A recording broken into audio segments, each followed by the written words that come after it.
Hey, hi, hello, everyone. Welcome back to another episode, our third episode of uh, Mutants in the Dark. We do not have a name for it yet, just we don't have a name for our crew, but all those things come in due time. I am Ariel. I use they, them pronouns. I'll be your facilitator for this game and all games moving forward. I'm 1/5 of the Find Out crew, and I am extremely excited to see what these folks are going to get up to in their downtime, chitty chatting with each other, and figuring out what to do next in this wild world they are in. I will let them introduce themselves. My first mutant, at least in my order on the screen, Merm. Tell them who you are. Okay, sweet. Hi everyone, my name is Mermaid. They use pronouns. And today I will be playing Pop Out our World Breaker. All right. Right next to that, a friend and roommate, in-game roommate. Spider, tell me who you are. Hello, everyone. I am Spider. I use he, him pronouns, and I will be playing Aaron, who also uses he, him pronouns. All right, moving along. Fawn, tell the people who you are. Hi, my name is Fawn. I use he, him pronouns, and I will be playing Dante, aka Calcifer, who is our pyromantic, who also uses he, him pronouns. All right, and wrapping things up, Milo. Hello, I am Milo. I use he, they pronouns, and I will be playing Oliver today, our silence, who uses he, him. All right, we had a fun little job last episode.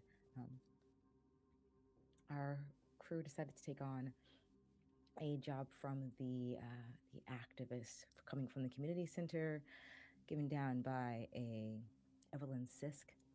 Got a little planning together, made it off the island. Pow Pow distracted the driver, knocked him out, hiding him in some trash in a random alley in Midtown. The crew found their way into a black sedan, looking very much just like their targets, and decided to tell Karen about a threat. And then that's why there was added security riding with her. The rest of our gang uttering the expert illusion of Aaron. We also had, oh, my captions are off.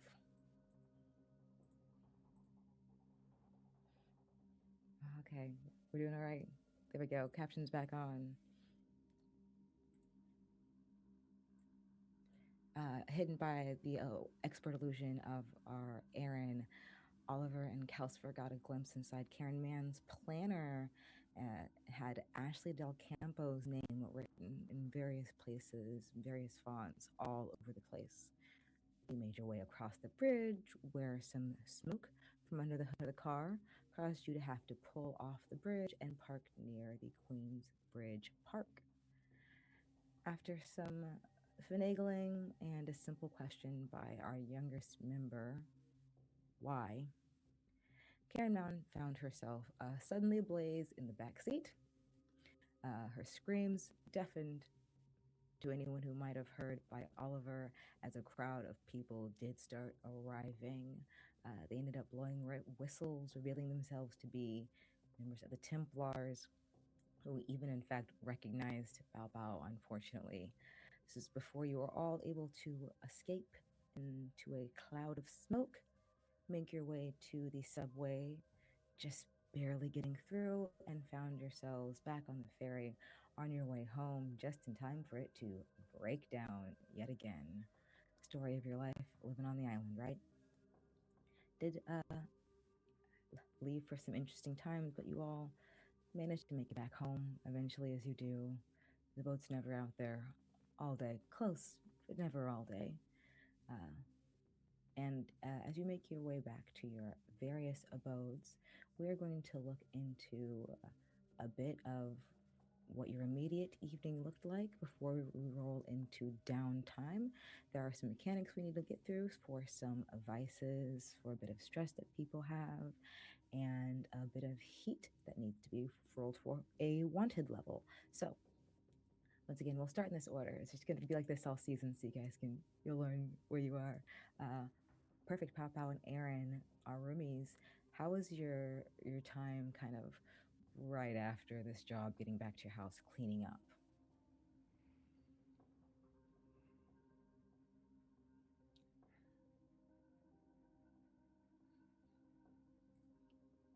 I've already told you, Aaron, that I've been fired, right? Yes. Okay. Then cleaning, uh, money's tight. Got any jobs that I can help with or anything like that? Something. I know I've been not playing for 2 months, but savings can only go so far. That is true. As far as jobs, I don't have too many, but there is one thing that I've been working on that I'm still kind of in the investigative periods of. Um, I mean, if you have the time to help, I love Yes, and I have. welcome the I assistance. have so much time. Marty doesn't want me back, so got all the time in the world, and I don't have to go across that fucking ferry every morning now. So Well, hanging out with me, you might have to get back on the schedule, but we'll discuss that later. I'd rather be on the ferry with you than knowing that I had to work under Marty. So That's very fair. That's very fair. yeah. And then I'll give you all of the details about my investigation about the missing mutants and everything that I've been able to come up with so far. This is extensive. It's becoming a bit of an issue more and more as we saw with Karen, that we have these people who are getting more up in arms about the simple presence of us. So Yeah. it's starting to be a little bit more involved. So you're dealing with missing people. I don't Just think trying to get them home. I don't think I'm gonna be much help. I can't go down the street without one person screaming my name from the field. Well, as far as the public facing investigative part of what I do in questioning people, maybe not. One, I'm well known, and two,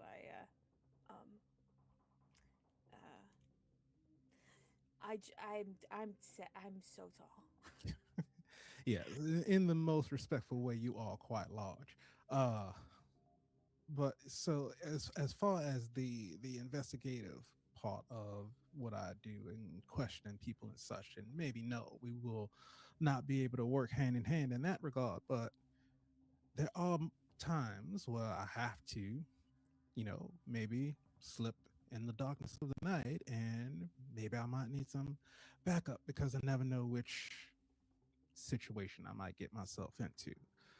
So I would more than love having you at my side as we try our best to get these folks back home. Yeah. I mean, whatever you need. I just I need nights off, as you know.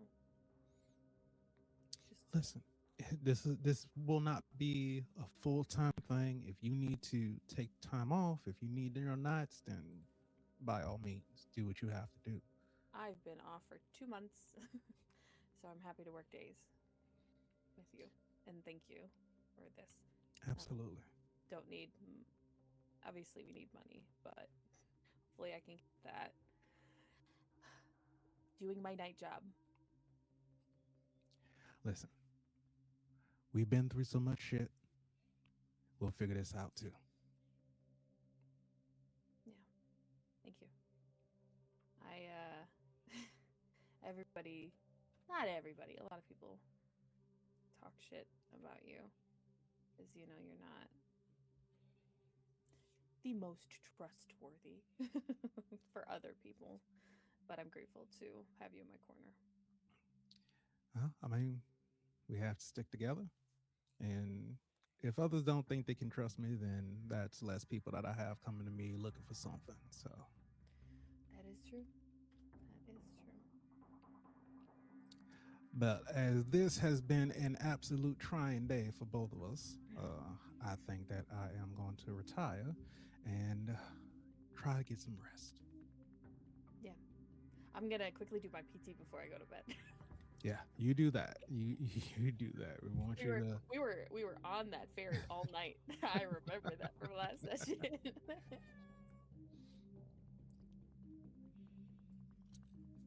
So while Or Bao Bao is doing her PT, Aaron's gonna go off to his room and just try to his very best to block out everything that he's done mentally and just kind of go into a meditative state in his room.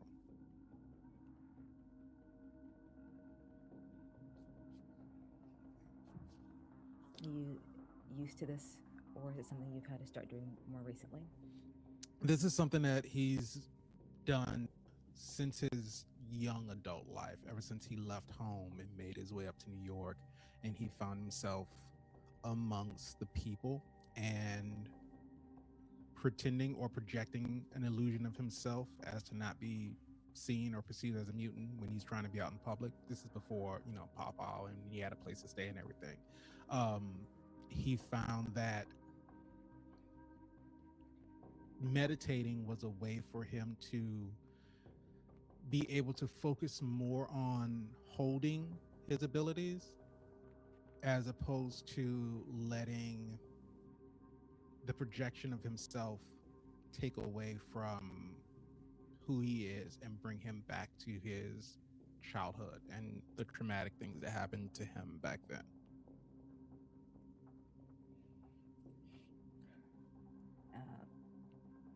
Something that, I'm not familiar, but maybe is a little different each time, as experiences are different each time. But you were in your room, taking the time to come back to yourself, recovering, as you said. You did push yourself quite a bit. We can discuss if you'd like to maybe do a long-term project in your downtime as you start to do this, since you do tend to come back and be more secluded as you do this. I think, isn't that your advice as well? Is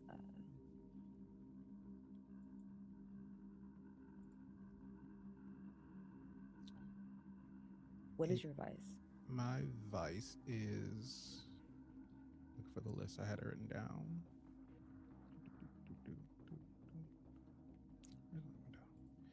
It is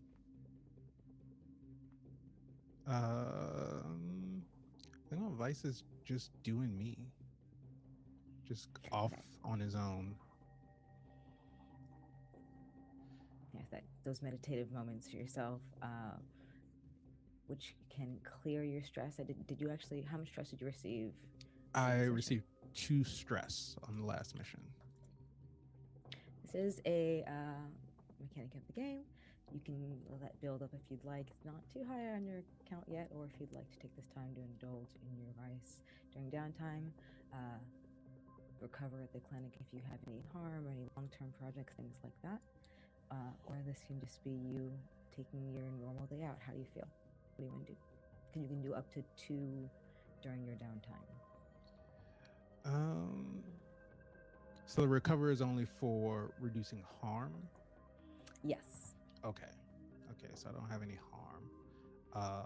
So in that case, I will take... did we discuss how much cash we have? Yes. It's Yes. 3 All the jobs are now listed between 2 and 4 cash, 2 and 5 cash. We're not doing real life capitalism, people, for this game. Cash is a mechanic that they use for leveling up and clearing some things on their character sheets. What is in their real life mutant wallets is up to them. But yeah, if you want to spend cash at any of those places to do anything, or but you did get 3. Okay. So I think that I'll indulge in my vice of doing me, and I'll clear that stress and then train. So for one pip, that's 2d6, correct? Yes. Just And your then for lowest dice. 0, it's Yeah. 2d6 with disadvantage. Okay. Yeah. Okay. Well, that was 2 5s for my indulging in my vice to remove that stress. I will go with attract trouble for an extra additional entanglement. All right. We'll make a note of that, and we will go get to it when we get to it. Your stress is now clear, though.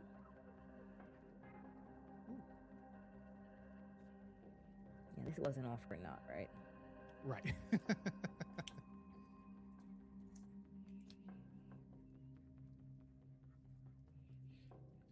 And then, yeah, across the hall in this creaky little house in Staten Island, Bow Bow, during your downtime, do you have anything you're working on in or out of the house? Recover, train, cool off, or indulge in a vice? Yeah, so I'm obviously going to be indulging in my vice. And then does PT count as recovery as like a part of this like long-term goal? If you decide to go to the clinic and spend 2 cash, that's really the mechanic that I am most focused on. We can flavor you going to the clinic instead to get your PT, or you can try doing it at the house. Maybe it's you've done the same exercises for 2 months. Yeah. I would allow you to do it in your home. But would that require a down Or- protection? Is my question.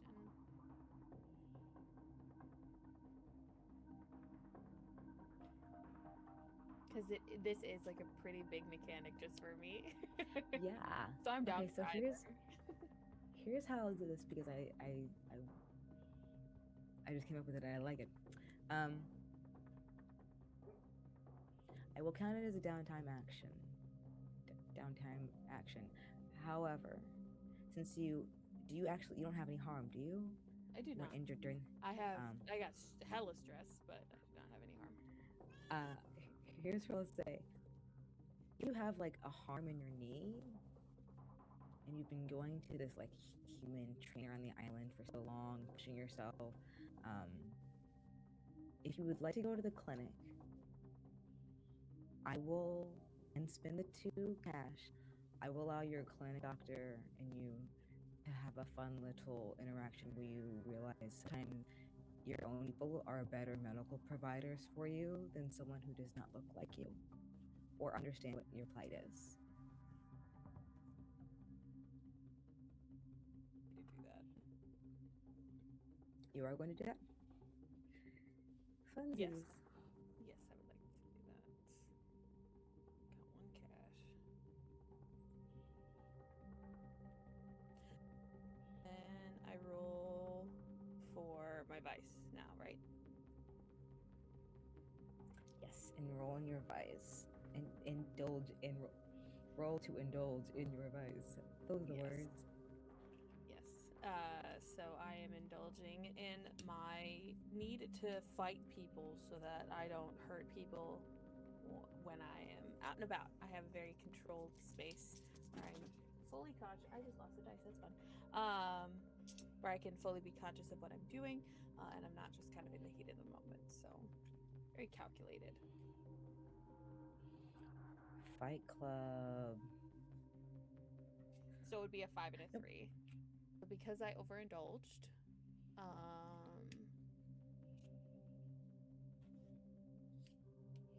Can attract trouble, brag about your exploits, or cross a line. And we'll use this nice way to little segue into a bit of what happens with Milo in the Fight Club as well. yeah. I think I'm going to cross a line. I'm going to cross a line with a fellow fighter of mine, and former teammate, You're the- Thrasher. Yeah. Okay, so you crossing a line with Thrasher. Let's see, you are in the ring. Yeah. This person who was so nice to you the last Mhm. time, Yeah. who was with that reminder to keep your head up in a time when maybe your self worth was too attached to something it shouldn't have been attached to. Mhm. So we find you two in the ring together, and while this is not necessarily the most officially sanctioned above board fighting, there is a bit of honor amongst mutants when it comes to not going too hard. So tell me how you cross this line in the ring. Yeah, so we're in the ring, like it is like an enclosed kind of like caged ring. There's fences around where the rest of the crowd kind of stays back. They're still spitting and cheering and jeering and just horrific things being said and thrown into the ring to make things more interesting. And the two of us kind of have this moment where we look at each other, like seemingly understanding what the other one is saying, and then instead of this head nod that Bao always gives to Thrasher, she just says, "I gotta get this out," and then just bears down on him instead. Yeah. Just a little too hard, a little too much. Maybe there's also that idea that you know how much this person can take. Oh, they're tough. This is someone who I can't do it to. Yeah, I absolutely manipulate that to be in my favor. So your match is called. Thrasher is helped out of the ring, and you see him turn back. And as he looks at you, as he's being helped away, he spits bloody on the ground and is taken off into the recovery room as your arm is lifted in the air by a very tiny, like human Raph who can barely reach your shoulder, standing beside you. I will let that fade as you walk out of the ring. I think maybe you see Milo as well. It's a Saturday night. Anybody who's trying to make any money is here. And Milo, you've just witnessed maybe the wake up above yours going at it with your teammate. And it's Oliver, right? Yeah. I did say that. Yes, I'm so sorry. I'm looking at. Yes, Oliver. Ignore me, y'all. I'm just a facilitator. Shit, Bao Bao. You good? Yeah. I just lost track in there. Sorry you had to see that. Do you need No, anything? it was sick. It was sick, actually. It was sick. Do you need anything? Do you want a drink or anything? I can go grab No, some. yeah, I'm good. I was just, you don't. Getting fired has really left you all fired up, hasn't it? Yes, absolutely fired up. Yeah. Sorry. Again, sorry for I'm gonna stick around for your fight though. Okay. Oh, it's a good show. It's a good show. I was just gonna say you should come here more often. They love you. Yeah, no, I will be coming back pretty often now, so you don't have to worry about that. And you can be sure to make some good bets on me as well. Because I don't win. I have already done it. You're a real one. Yes. You're a real one. You know, Violet would love to have you. That's like a regular thing. Who's She that? only really she only really trains me in the way that she trains me to like take punch as well. I'm not exactly good at it. She doesn't really get to go do this, left hook, right hook. She's just like here's how to fall properly and here's how to. We get a few like basics in, for the show and all, but she would have a great time with someone who's actually, physically has that, prowess. Yeah. Which one is Violet, right? Is who you said? Just like over there, the like ginger one in braids. Violet is on the phone, looking. Gives you the 1 minute sign as you see her sort of like yelling into the phone. Not uncommon for her during the match. Like until you're in, she's gone Yeah. someplace else. Very animated. I like that in a person. Yeah, well.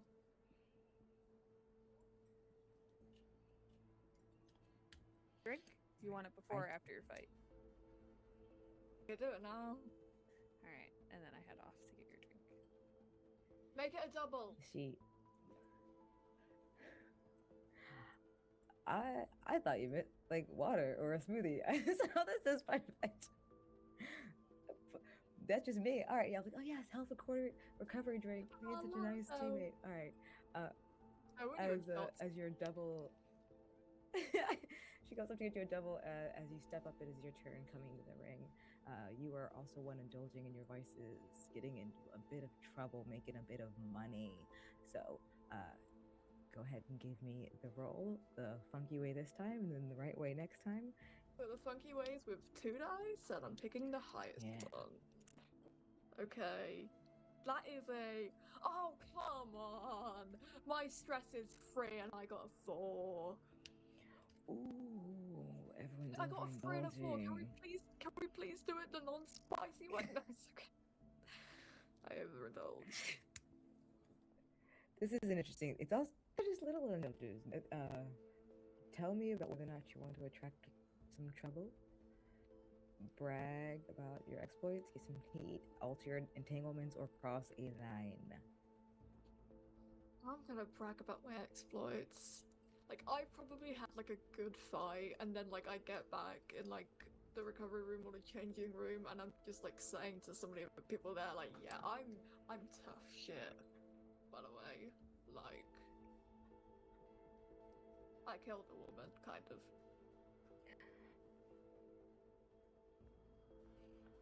There's a lot of talk in the locker room sometimes about, especially before fights, and yeah, I've left bodies in the alley bigger than you, buddy, kind of.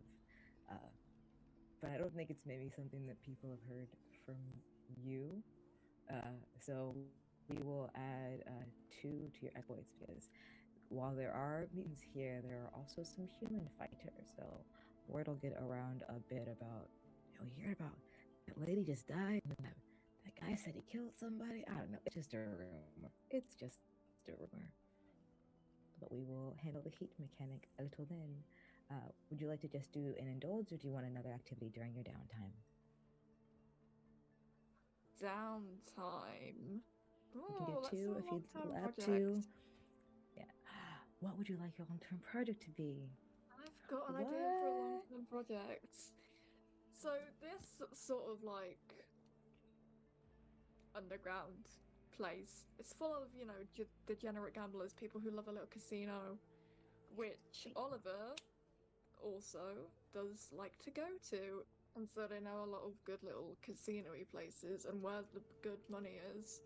So his long-term project is going to be hanging out with like a very small team, like 2 or 3 people, going around doing card counting, exploiting those tiny little odds just to get a little bit more money. You did mention some card counting. How did you find your small team? One of them was called Faye, and she kind of got into it because she's like a fortune teller. We don't really know if she's like an actual fortune teller or not, but like she's luckier than the average person, and you know, she's smart enough to do it. And then there's this other guy called, what's the fun name? I'm just gonna read something on my desk and that would be his name. Henkel. His name is Henkel.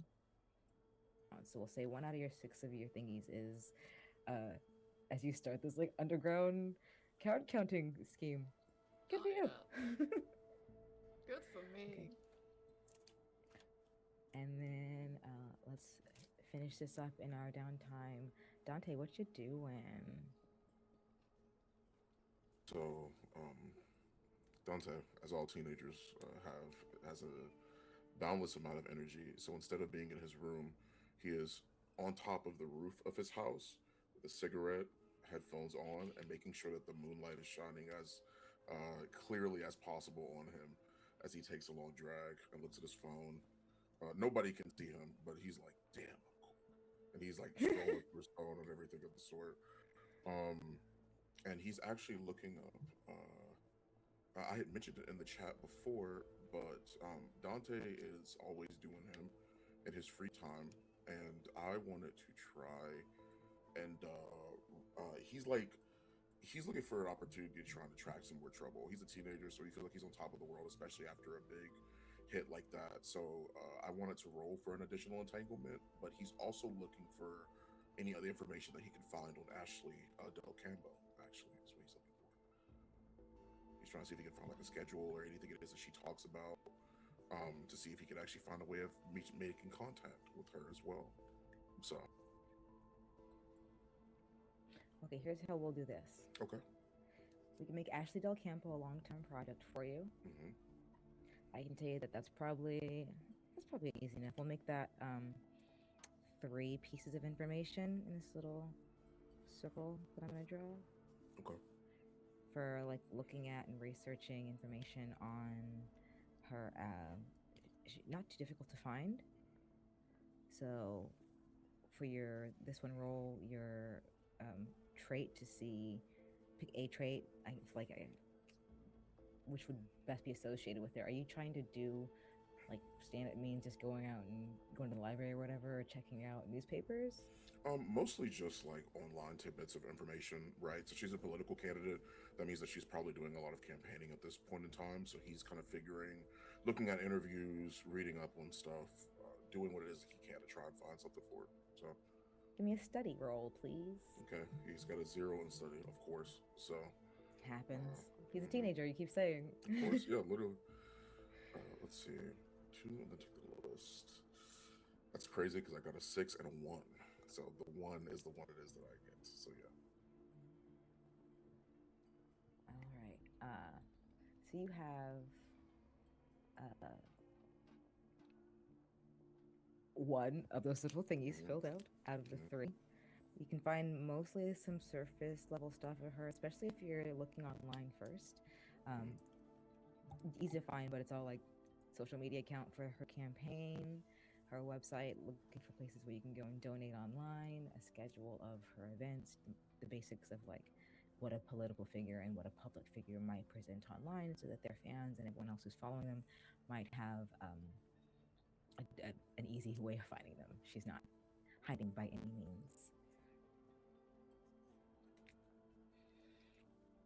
Is there anything in particular, or what is your goal for all this? His goal is just to try and find a way to contact her. That's really what it is, right?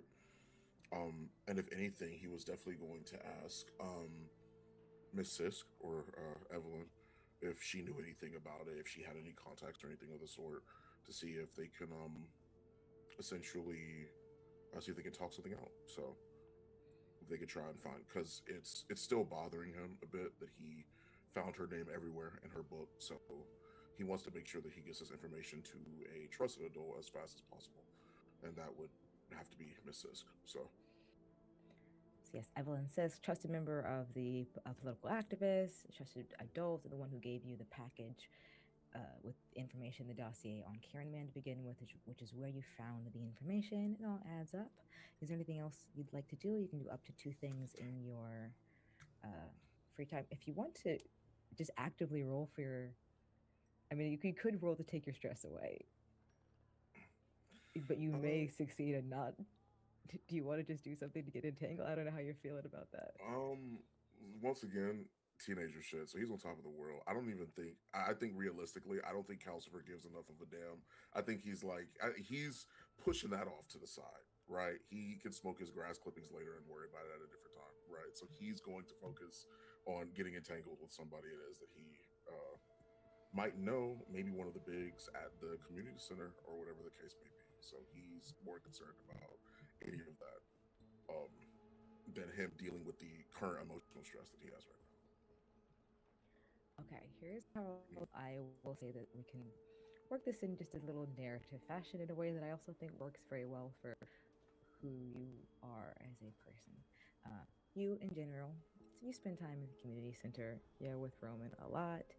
He's the bestest guy. Uh, love him. Protect Roman at all costs. And you're hanging out, or at least coming up one day, and you do see something that just doesn't look right. Sometimes you can tell without knowing what you were looking at that something is wrong, even if you can't point out exactly what is wrong. And this is one of those times for you. There's like a pretty nice ice cream truck, essentially. It's does not have its sound on. You would have heard it coming up. It's not like painted like an ice cream truck, but there are a whole bunch of kids who are gathered up in front of it. It's painted all kinds of colors. You're coming up from the back end of it. You hear his laugh maybe before you see him amongst this crowd of little humans. And you come up on either some three of the best passing humans or mutants you've ever seen, or three humans in the middle of Staten Island, which is a little interesting, with a big van, and in front they have like pulled up the side of it, and they've pulled out little kid-sized chairs and a little green fake grass mat. There's an awning that's come off the top of it, almost like a small RV, like somebody converted a UPS bus or something, or an old box truck into, like, as you see it, a traveling library. It is full of kids' books, and what is maybe the most disturbing is there are no other adults around. It's just these three, like, humans, and not a lot of bigs around either, which is not what you're used to. And as you come around the corner, you see a little boy sitting on the lap of like a young man who's got his arm around him, and he is reading like Good Night Moon to this little boy. And it looks like a wonderful scene, and everything in you tells you that it's not. I let you indulge or maybe attract a little attention as you tell me what you do in this scene. And we will, just, if your team is okay with it, add some heat to your entanglement rolls.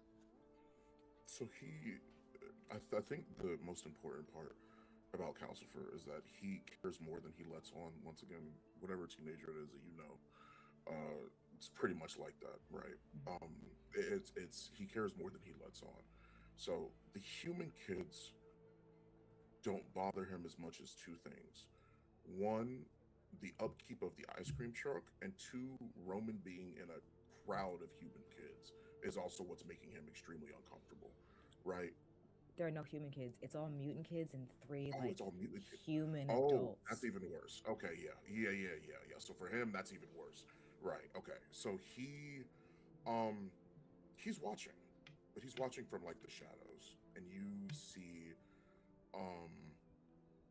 it's well, nobody sees it, but it's like he's paying attention, and it's like he's staying mostly in the darkness, but you can kind of see a flick like of a flame, and then it goes out, and then another flick, and then it goes, like he's watching, right? He's just mostly just paying attention to what's going on.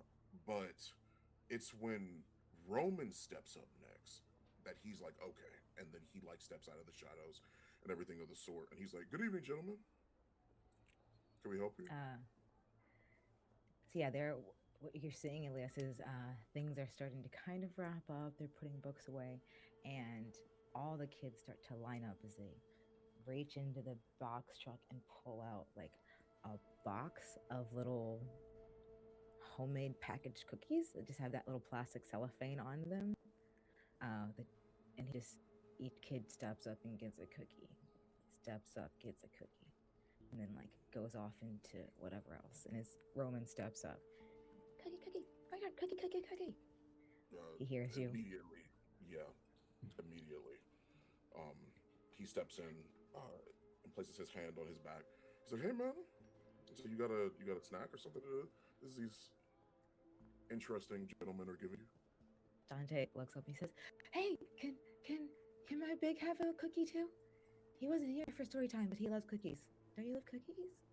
And the humans start to look a little catch that moment where they all catch eyes with each other. But he says, "Yeah, we're all about cookies for all, you know. Here, grab one. There's no nuts or anything if you're allergic." He doesn't move. He just looks at him.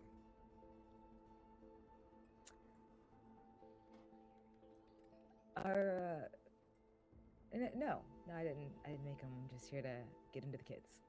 We do story time. Sometimes we do juice boxes. Sometimes we do just cookies. It's a nice little way to make sure some of these kids get a taste of what it's like for kids on the mainland, you know?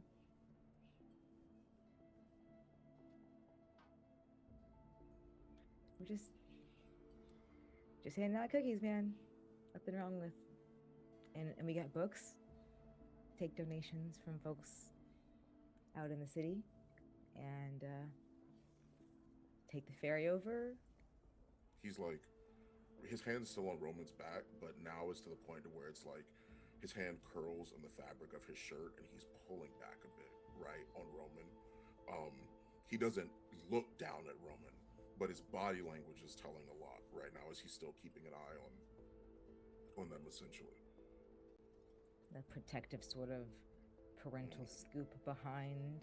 Yeah. So they see that body language and say, "Hey, no, we're just wanted to come stop by. We'll see you later. Looks like you've got some things under control. It's getting dark. We gotta get back to the island. We're getting across the ferry. So you have a good night. Have a good night, sir." He starts to. They very quickly fold up. Not even really folding, like that half roll fold thing where you just flop a blanket over on itself without really tightening up. The shutters come down very quickly with the latch, and across the side, this metal clanking, that sliding gate window, you see helping hands, and there's an image of a globe in the middle, instead of blue for the world. It's like a sort of purple, deep purple, and then instead of where the earth is, you see it to be like red and black splotchy, and you know that some people for a little while were trying to make that like a mutant pride flag, like they're a mutant all over the world. Here's what it looks like when these colors come together. It didn't go well. But it's like helping hands, and there's two hands grasping either, like palming either side of it, holding the world in those very funky colors. And they load up, drive away. Roman, you okay? Yeah. There, I was Sarah, Ashley, and Tyler, and they got and they books, and they give us cookies and juice boxes. It's fun. How often do they come here? I've never seen them. I don't know. They don't ever like tell us. You just gotta be hanging out and around. And if you're here, then you can do it. But it's like a surprise, kind of like they call it a pop-up shop. You didn't eat anything from them, did you? You didn't take any of the cookies or anything, or? Oh well, you want my cookie? I haven't eaten it yet. Yeah. You know what? Yeah. I'm feeling a bit, hungry. And he like takes it and he puts it in his pocket, but he doesn't like fully eat it. He doesn't start eating it yet. He's like, yeah. That's fine. Thanks. Are you You're okay? I You had and the the other cheese squares two? earlier, so Oh. yeah. We had cheese squares during the crackers, and you see him like pulls out like these crumble pockets, and he's got the wrapper in it. He's like, I gotta throw the trash away. They don't keep trash cans, but it's like a thing of cheese crackers. We get crackers during story time, and then a cookie before they leave. Just They always give us snacks. Do you want me to start getting you some? yeah, actually, yeah. If you could, I wouldn't mind that. Actually, what books do they read you? What do they talk about? We read Goodnight Moon and Hello Hand, Goodbye Hand, Go Dog Go, You're Just Too Little, Green Eggs and Ham, Cat in the Hat, One Fish, Two Fish. They were reading things about Charlie in the Chocolate Factory, but it was taking too long, so they just kind of stopped. Yeah. And then they have some that you can take with you, and next time they come back, then you give them back and you get new books, like a library, because our libraries doesn't really have a lot of kids books anymore. So yeah, they'll give a little. They call it a lender's library. Lender's library. How do you give Lender's the books library. back? If they're lending it to you. The next time they come, you just give it back. Well, like, you can keep it? No, you have to give books back when you borrow them. I mean, just be careful, okay? Just be careful. Okay. I don't. Yeah, just be careful, Roman. That's all I'm saying. That's okay. Okay. And he looks around, and he looks at the other kids, who I'm assuming have already started snacking on stuff. Do they seem okay, right? Like when they're eating it and everything? Yeah.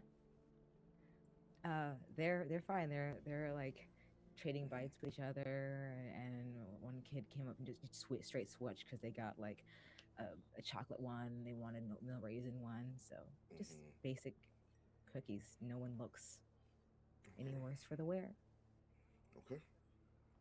He's gonna give Roman a little pat on the back. He's gonna be like, all right, just making sure everything's okay. Thanks for the cookie. And he holds out his fist for a little fist bump. He fist bumps. Actually goes in for a fist bump, and at the last second, he like slides his two fingers under yours and goes, snail. What? What is that? What are you talking about? It's a snail. You see, like, here's the little feelers, and then your hand is his little shell piece. It's a snail. Oh yeah. I knew that. Yeah. Okay. Yeah. Tyler showed me. Oh, sick. Yeah. That's he's cool. Yeah, he seems pretty cool. He's like a cool kid. You've been keeping up with your studies and everything of the sort. I'm assuming everything's going well, right? Right? Yes, I'm still studying. Good. Miss Mendez is a good teacher. I learn lots and lots. As you should. Okay. All right. Go ahead and get over there. He kind of like pushes them like towards his friends and everything of the sort. But he's keeping an eye on it. And when Roman has his back turned, he kind of pulls out the cookie from his pocket. He like looks at it, like checks the front, checks the back, and he opens it. And he takes a sniff. Does anything like smell different or anything? Is it like actually like a cookie? Like it smells delicious. Your mom maybe doesn't cook well, but she like bakes well. These cookies smell like homemade mom's cookies. That hint of nutmeg. Oh, she just had cinnamon in there. They smell delicious. His mouth waters a little bit, but he doesn't trust it. He just doesn't trust it and doesn't understand. It just looks, everything about that kind of made the hair on the back of his neck stand up a bit. So he's not gonna take a bite of the cookie still, and he's kind of just gonna it's gonna be really weird, but he's gonna go inside and try and find like a secluded place, and he's literally like he's gonna start like taking it apart. He's like tearing the cookie apart and like looking on like everything on the inside, everything of the store. He doesn't care if anything gets on his fingers. He's kind of just looking at it, and after he disassembles it, it's still just like a normal cookie. It's just like completely fine. Yeah. Hands are a little buttery now, maybe, but like, yeah, it's just like it's a cookie. You just went upstairs and shredded a cookie. He like picks a piece up, puts it in his mouth, but he like chews very slowly, chews cautiously, and it's a cookie. It's delicious. And he's like, damn it, help me hands. Okay. Okay. All right. Yeah, and he kind of just he doesn't clean it up. He just leaves like a cookie shredded there, like just for whoever finds it next. I guess that's about it. Super teenager walks out of the kids and no space. And with that, audience, we'll take a little 10-15 minute break. Let everybody get some water, stretch their legs, and we'll be back shortly. We are going to get into the second part of this episode. We're going to have Merm as Pao roll for heat and a wanted level. For her wanted level, we already have the heat. So we're taking 3 heat this time because during the job, we took a job against a high profile or well-connected target, being Karen Mann, literally running for political office in one of the largest cities in the world. The job happened in a human zone. We were started in Manhattan actually, and it went into Queens as well. And you killed someone. You did assassinate this person who would have, if elected and was running unopposed, would have caused great harm to literally any mutant she could, as we saw evident in the last months of her life when she explained to Dante that they are dangerous. Mutants will kill us. We have to take them out before they take us out. And I mean, technically, she was right. So we're doing this. Wow. God, I love your fucking name. I'm sorry. I need to stop doing it like that. I feel like that's inappropriate. My Blue's Clues auditory echolotory thingy is like. Yeah. You're good. Yeah. So you're rolling 1d6 to mooch it. And this is wanted level 2, right? It's wanted level 1. You only have 3 heat. Okay, perfect. It's so funny because I accidentally rolled when we were on camera, and I just rolled again, and I rolled the same number. So yay! It all works out.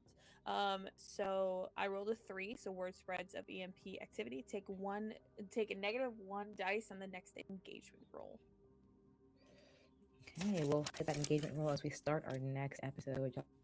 I'll tune in next week to see that. I will make a note of it here in my little GM book. I forget everything.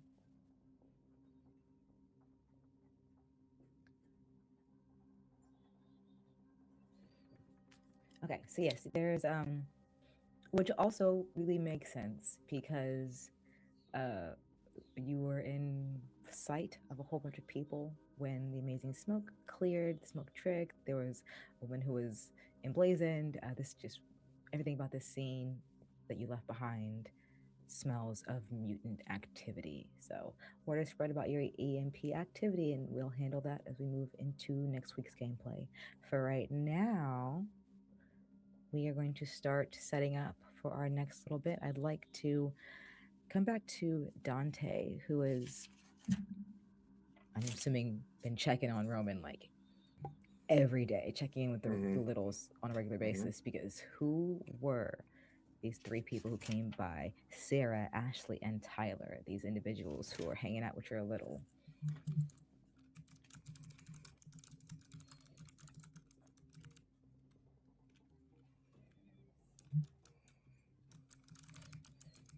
He's having a normal day-to-day. You see him playing with some other folks. It is later in the afternoon, so it's like the classes in the school that is taught very adjunct, as it's just difficult to get the supplies and support needed to take care of children who are in a public school system, let alone a bunch of children who technically don't even have guardians, who were removed from their families.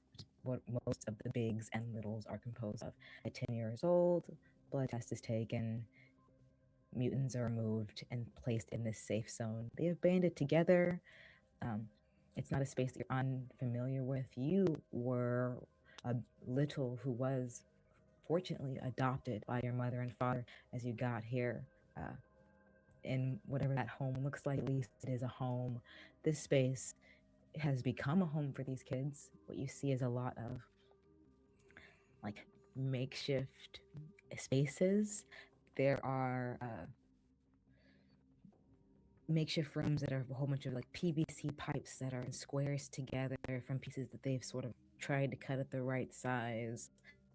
Curtains hang over the edge of them, creating little barriers. Some are composed of 2x4s and other equipment. There are random pieces of garden lattice and any and every other kind of straight construction strong piece that you could think of.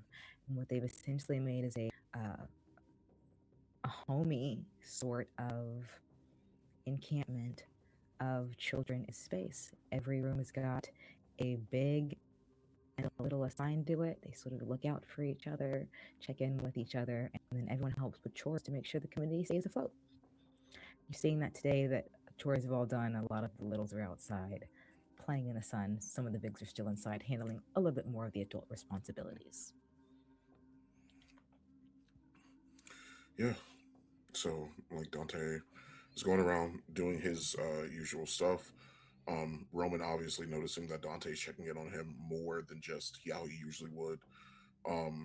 It's not just every day. It's probably like about every hour. He's like checking in on him, asking him, "Hey, you doing okay?" Like even if Roman doesn't see him, he's there. He just may not see him at the moment. Yes, you're checking in on him multiple times an hour, Mm-hmm. a day. Yeah. Breakfast, lunch, and dinner. Have you eaten? How are the cookies settling with you? Have they been bad? Cookies seem to be settling fine. No, cookies have settled fine. But he has not eaten as much. He's been snacking very light, keeping an eye on everybody. Checking in with a lot of the kids and everything of the sort. Not even just Roman, just keeping an eye on everybody it is that's essentially around the community center. And he's been keeping mental track of which kids have interacted with that truck and which ones haven't. So he's been not only keeping an eye on Roman, he's been very watchdoggy. I mean, like even like the other bigs notice it, maybe even Miss Sis notices it, right? Like, but he's very on it today. So yeah, there is your presence doesn't go unnoticed, but it's not unwelcome. It's you do see after maybe a couple of days the vibe changes. You come in and it's the middle of the afternoon and the kids aren't outside playing. Everyone is inside. Doors are all closed, windows are closed, which is interesting because it's just hot. Sometimes y'all just let windows open to let a breeze in. And as you head into the center, Roman comes running up to you and he barrels straight into your midsection and he is crying. His tears have always at least been a little interesting, are like this sort of reddish blood color. He doesn't cry with clear tears anymore. And he's looking up at you.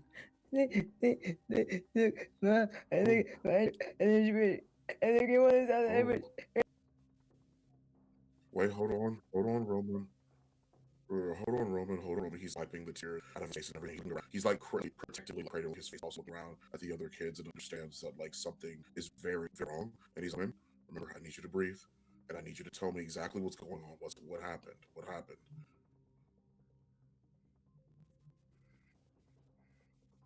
It's okay. Takes a little while to calm down, wipes his face, and he says, And then he like looks around they and he notices like he's right. Like they she's took not there. Mara. And he blinks, does like a little double take, and he's like, "What? Who's they? Who took Mara?"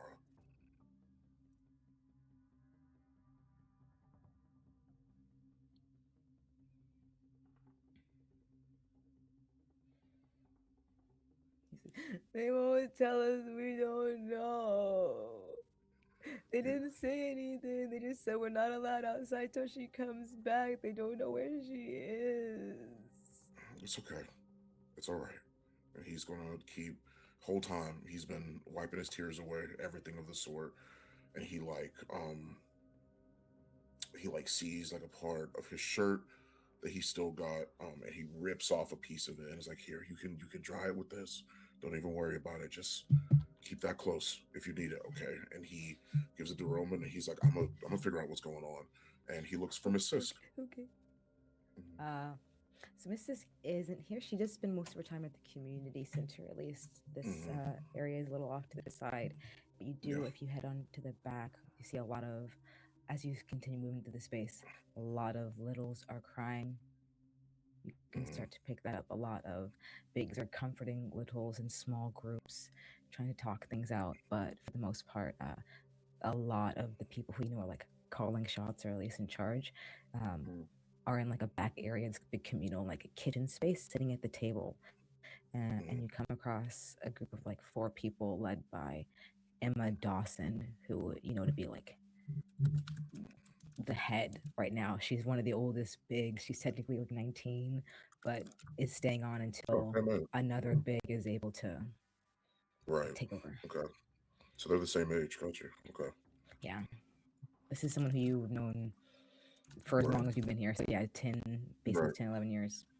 Well, she didn't get here till she was 13. She spent like 3 years on the run in the city after she got her results back.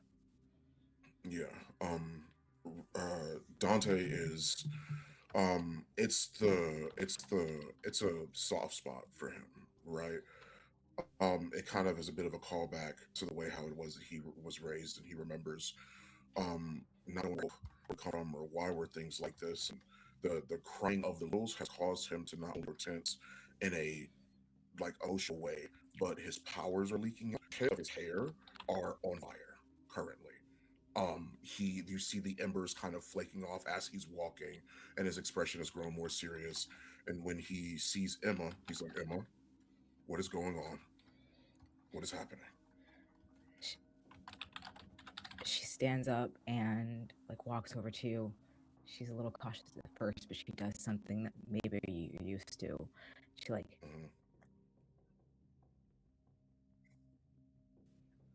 puts her hand in the middle of your chest, and she's like, "Please don't burn down the building. Please don't burn down the building. I'm not going to tell you until you get that under control." Okay, please don't burn down the building. Please don't burn down the building. Okay, and it like kind of sizzles out. More specifically, you can like hear it, and there's like little wisp of smoke that kind of dissipate off of his head, and he's like, "Well, okay. Sorry. What's going on? Can you tell me?" She's going to say, "I know you've been around the last few days. You've been looking at the van too, right?" Yeah, I noticed. Yeah, we asked them to stop coming by, and they're just like doing it anyway, and can't call the cops. And we didn't really know what to do, so we just kind of watching them, and we told all the littles to stay clear, but literally giving out fucking cookies and candy, and we're trying to keep our eyes on them, but you know how hard it can be. And last night, Mara didn't come back.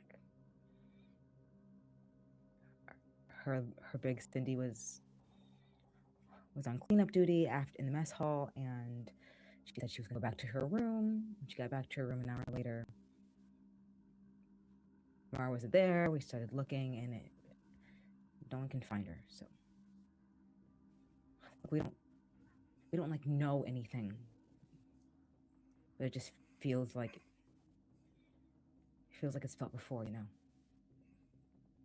Or was the last time you all saw her? Cindy saw her last night after dinner.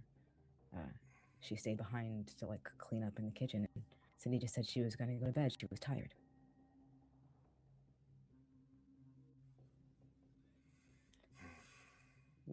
We found the back door. They had like tape over the lock so that when it closed enough for us to get the click, but the lock didn't go through, and so it just You see her for just a second break. And she buttons up. She's like, I don't know what we're going to fucking do. We just started. We were going to ask Miss Sisk and then see what she could do, or maybe go to the owls. It kind of seems like it'd be there, but it's like an in-house problem. We don't. She hasn't been gone. I don't know. Hey, I don't know what to do. I don't.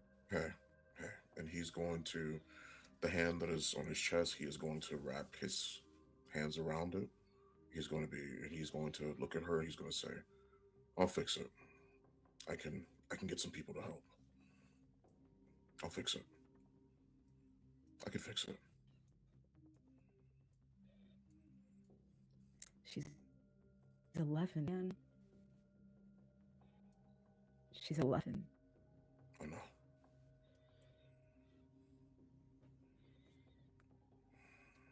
Whatever you need, let us know. We're just kind of closing ranks right now. The biggest thing is making sure they don't freak out, you know. But Right. we're here when you need us. And Yeah. keep looking around. We'll let you know if we find anything. Yeah. He's gonna pull out his phone and he is going to text the other three and let them know, hey, there was essentially appraise them of the whole situation. There was a little that was here last night. They went missing. Some group called Helping Hands has been coming around without me fully understanding like who they are or like what's been going on. But it's another mutant missing, and he mentions the fact that he remembers that Aaron was like researching essentially there were two other mutants that had gone missing, and he's like, it could be a lead, but I would like to find this little girl and get her home, please. And he's going to head already in the direction of where the door was and inspect every physical thing it is that he can inspect, while he's waiting for everybody else to come in or show up there, essentially at the community center. So,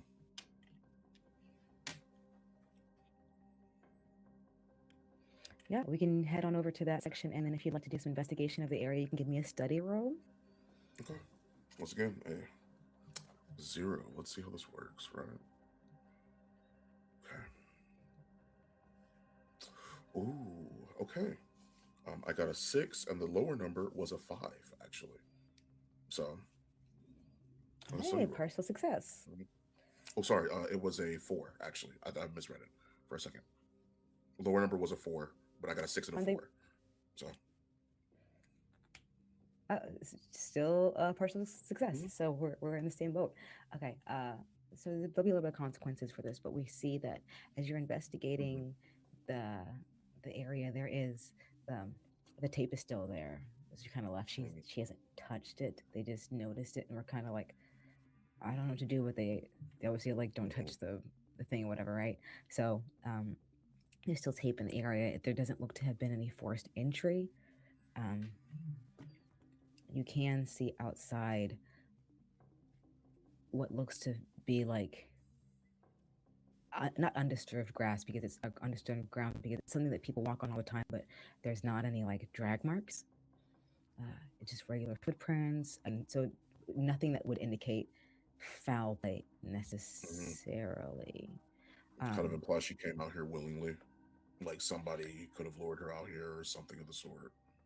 Yeah, and then we'll deal with your consequence a little later as that comes in. Okay. But as you are outside, that's what you see. There, what you can at least glean from this is like makes sense as an entry point and an exit point, but that also lets you know what kind of exit they had, why no one else might have woken up, and there was no struggle sounds. Okay. We can. You are all in your various places when you get this text. Where are you when you receive this information? We'll start with, but what are we always going? Bow Bow, show me or tell me where you were. I think Papa is just doing whatever Aaron says, because it's the daytime and the PT is done for the day. Okay, I did it as soon as I woke up this morning. So I get to mark another one. So I only have to do that was Monday at the beginning of the last session. We'll call this Wednesday. I think this is a full 7 week. days. A full week. So I'm done now. But yeah. You are done with your PT. Woohoo! No more PT. And I never have to see Archer again too, so that's great.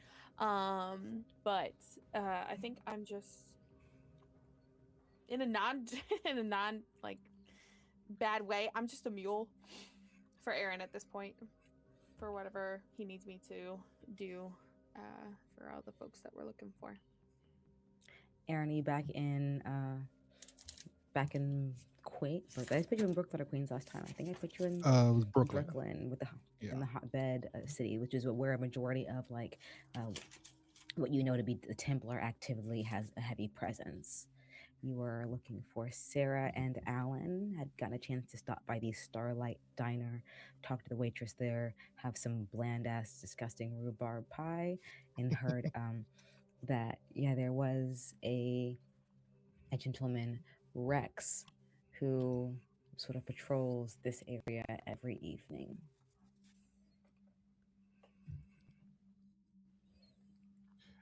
Around what time of day would Dante be texting?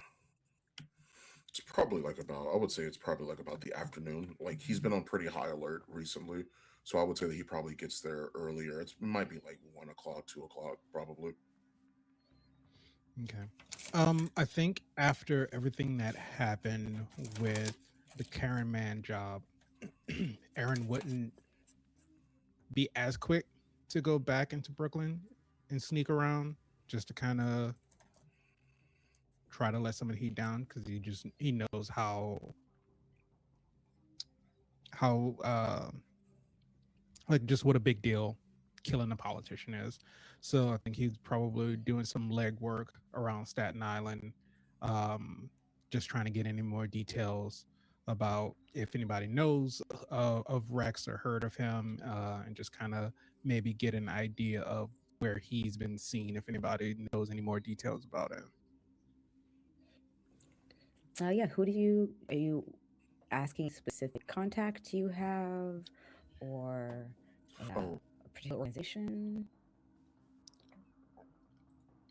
I have a excuse me. I have a freedom fighter contact named Aeon, and I'll ask them about it. How do you know Aeon, and explain a bit of your relationship for me? Good one, bad one, transactional? It's a tumultuous relationship with Aeon.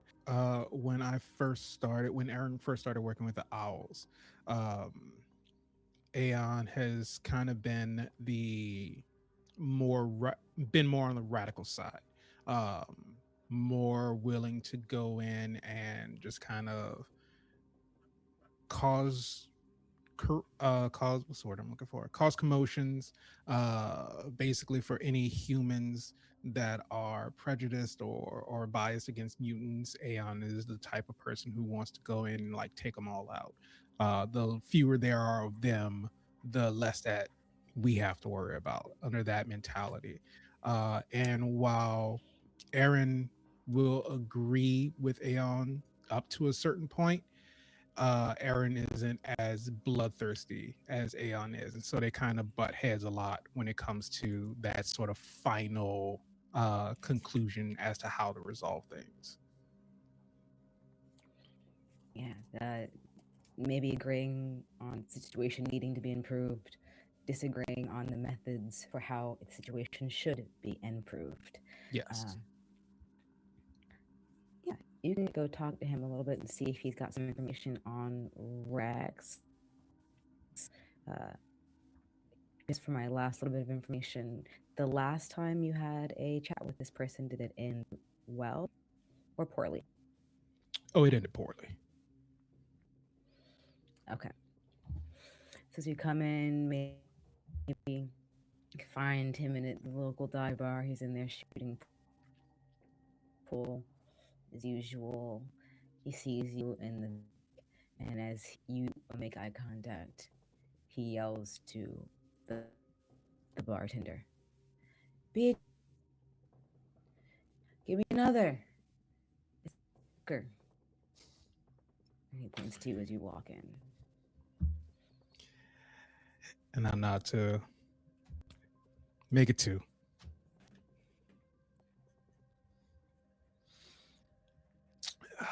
And I'll bring the You're drinks at over the to him. flashback bar, and Beatrice, the bartender, she knows your order by now, and his gives you a regular, gives you a little nod, says good luck, and goes back to doing her duties. Thanks. And I'll walk over, and I'll take my cup, and I slam it on the pool table to where like half of it. Oh yeah, I'll slam it on the pool table and whereas half of the drink spills out of the glass. He looks at you. He looks at the glass, says, "What did the table do, man? I hate you, you hate me." But the table is allowing you to play. Takes a swig. Playing better than you ever did. And listen, you know pool isn't my game, so all your victories over me, however you want to hold those, you know, that's on you. It's no sweat off my back.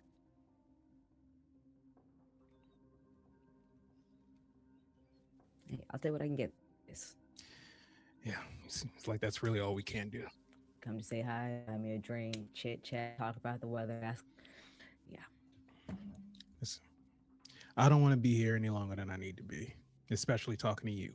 But I know you've probably heard that there's some shit going down, and people are missing.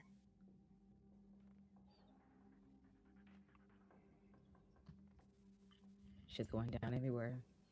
People are missing everywhere. You're gonna have to be a little more specific.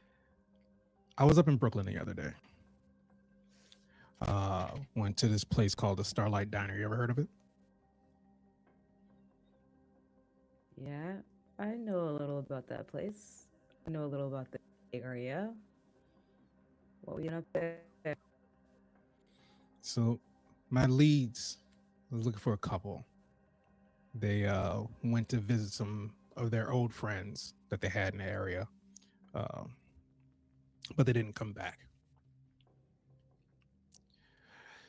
They have some family here on the island that is kind of worried about them. They haven't been gone away from home this long before, so I was out there looking for them. Stopped by the Starlight Diner, met this waitress, kind of talked me up, gave me some trash ass pie, but she mentioned a guy that kind of does neighborhood patrols in the area and really doesn't like us, but said that he potentially could have come by because they were reported while they were in a diner and trying to leave. She didn't give me many details, but this guy's name is Rex.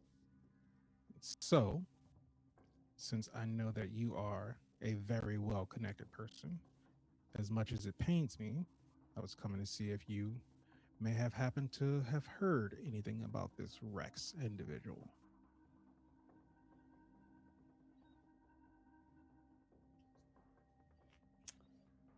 No, a Rex and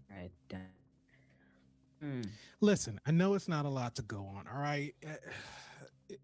I went there, I gave it all I could, and I got called back because there was something else that we had to take care of. So I didn't have anything more than that. I know he's normally around there. He makes his rounds on a consistent basis. So if you have known the area, you may have come across him before. I don't know. I don't know if he popped up on your radar because he just is he's very vengeful about mutants. So I know that you have your list and you have your people that you normally look out for. So it was a shot in the dark. If you don't have anything for me, you can take your fucking drink and I can go. Just don't give me the sarcastic bullshit this time. I don't have the energy for it.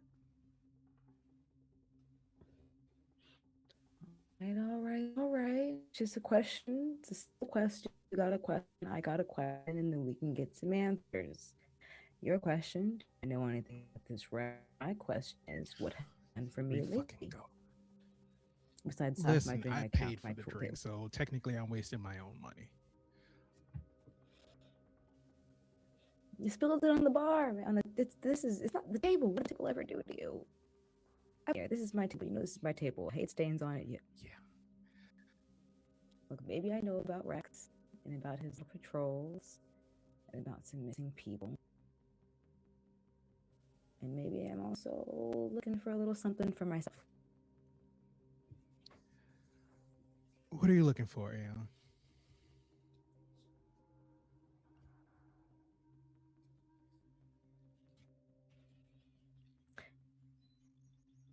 You know, there are a lot of humans who stand up to us. And not in a bad way. Not like a, oh, can't believe they stood up to us way, but in a way that, yeah, I wouldn't want to meet that dude in a dark alley again. And he's got something of mine, and I want it back. If I tell you how to get to him or where he is or find him, maybe you make sure that one of the rings that fucker carries on that necklace of his finds its way back to me. And then you can do whatever you want with the rest of them. Maybe they find their way back to some families on the island too. You know what I'm saying? I do this for you. What guarantee do I have that this information that you're giving me is going to be credible?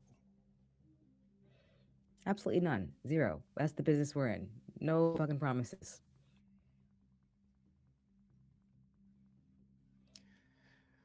That's the answer I expected from you. That's how I know that you might actually stay true to your word. All right. So, who is this fucker? How do I find him? And how did he steal your shit so I can never let you live it down? He looks at you when he's drinking his beer and he says, he didn't.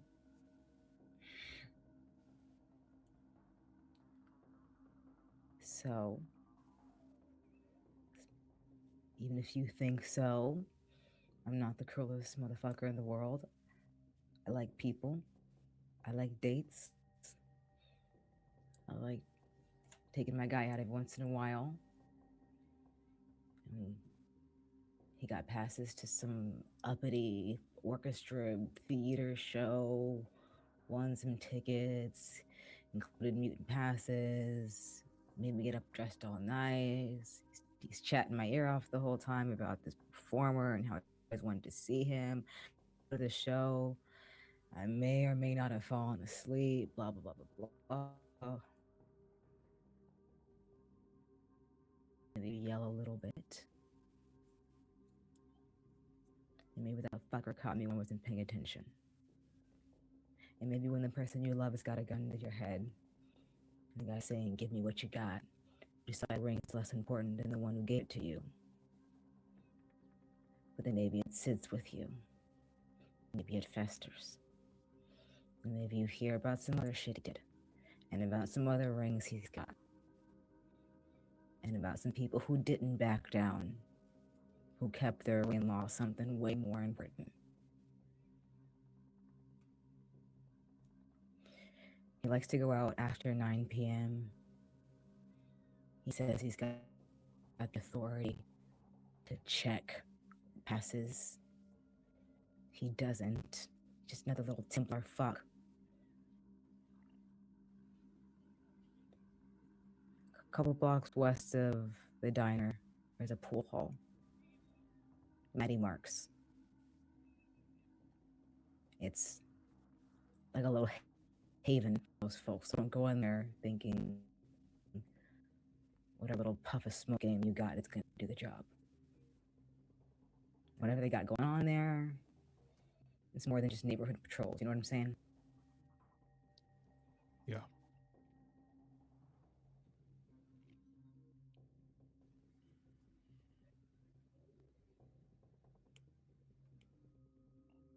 What? What do you want?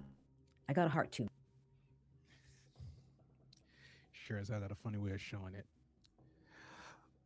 But appreciate it. I'll find this jackass and I'll get your ring back.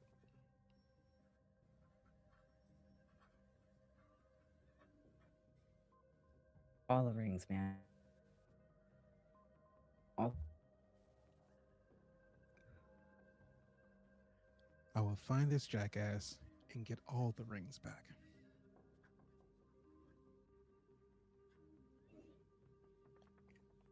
You know, man, I like you. I don't care what they say about you. I finish my drink, bring the glass back to the bar. Thank you, Beatrice. I really appreciate it. I give her a tip and I walk out.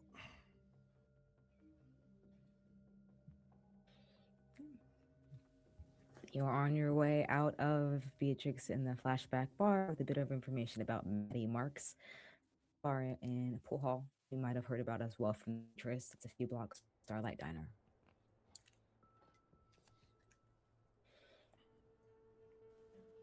All right. Well, how do you wanna? There's not necessarily a say on this. So we'll have to decide how they're infiltrating them, or maybe pull some strings out where your next step is. But right now, you just have a few leads.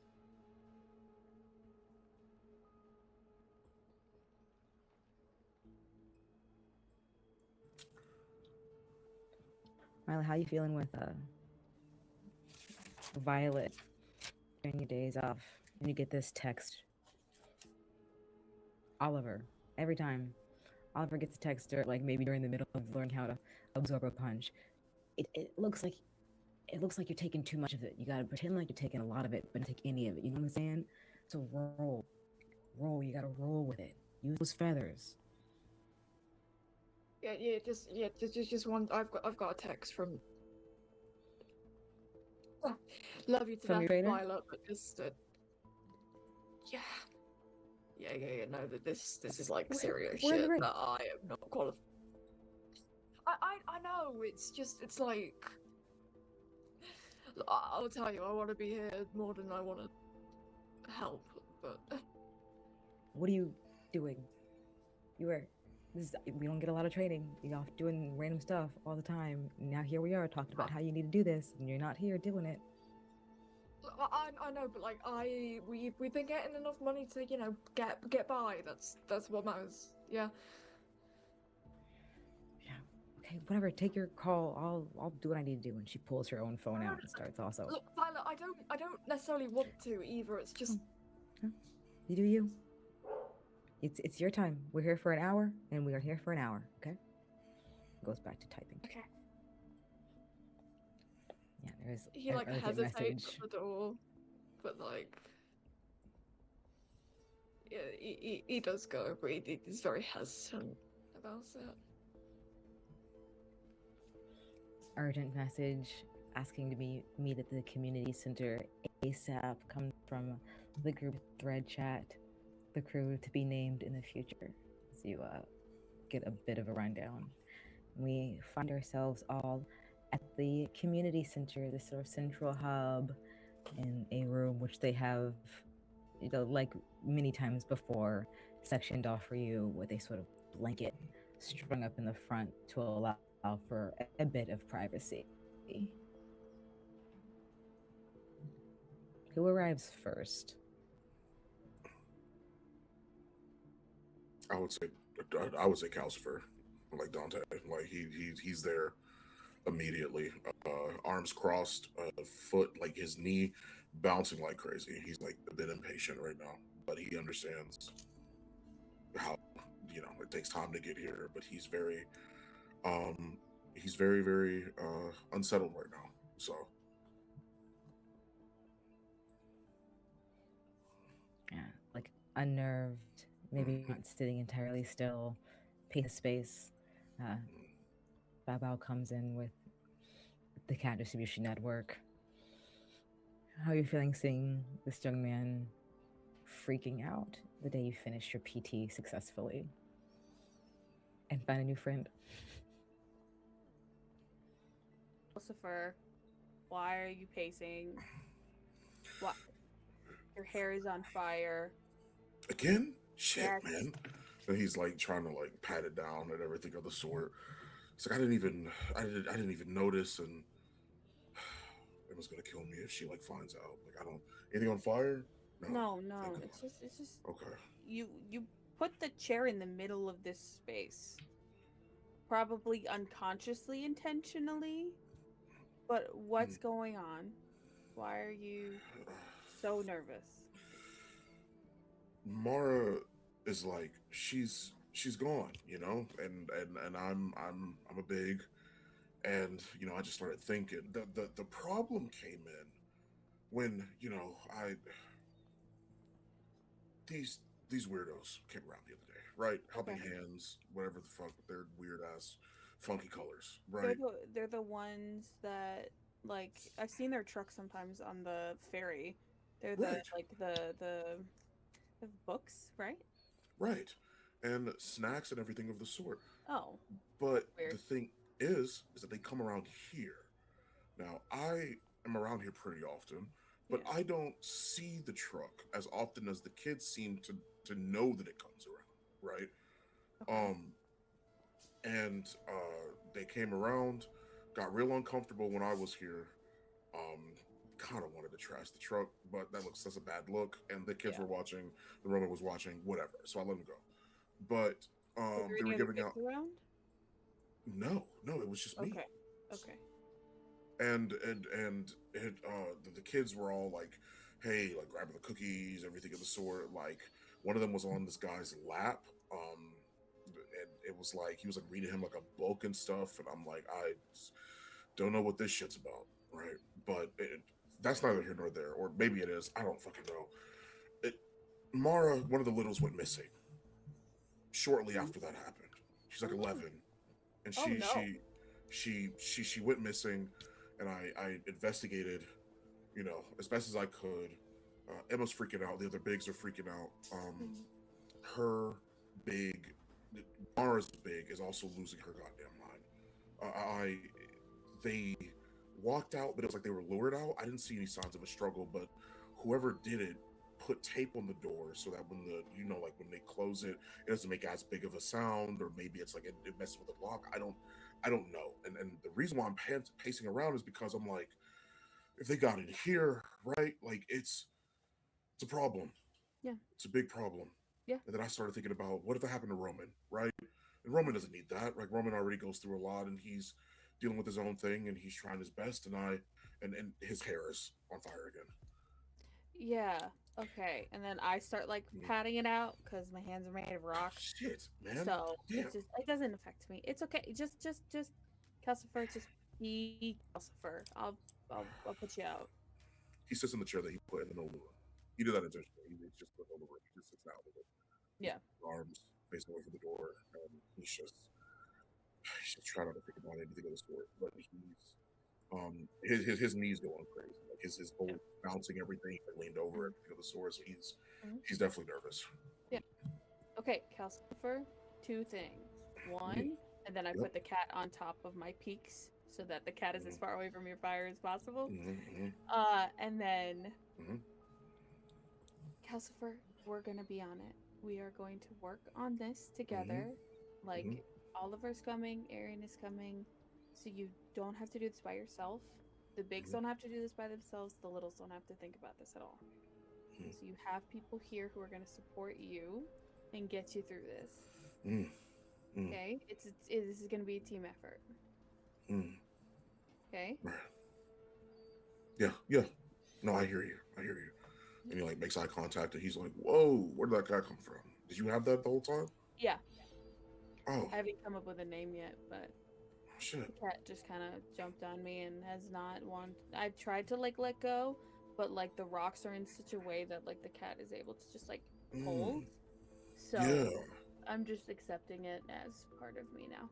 That's fair. Yeah. Do Yeah. you think the would you mind if like the littles played with it or anything, or Not like at they checked all. it out? I mean, I should Okay. probably bring them to the vet to make sure that they don't have like rabies or like I don't remember what that skin disease is. Yeah.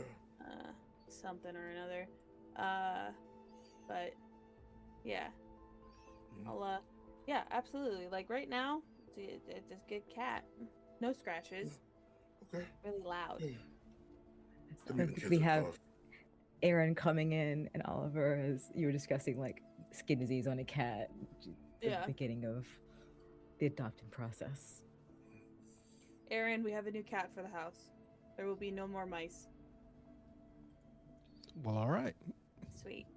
It's the cheapest option. Well, I don't know if it's actually cheaper. Yeah, Those cheaper. mousetraps get expensive. They get super expensive.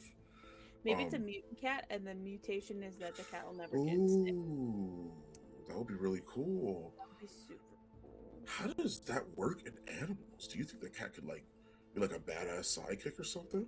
I need to find a dog. Oh shit! I can get a cool ass dog mutant sidekick. I just thought of you next to a Dalmatian. Sorry. That's completely fine. As long as that thing can tear somebody's head off, I'm cool with that. That's Yeah. cool for me. Oh shit! I gotta find a mutant animal. Wait, he's already like distracted. Yeah. Like already. Oliver, Yeah. what's the face for? Oh.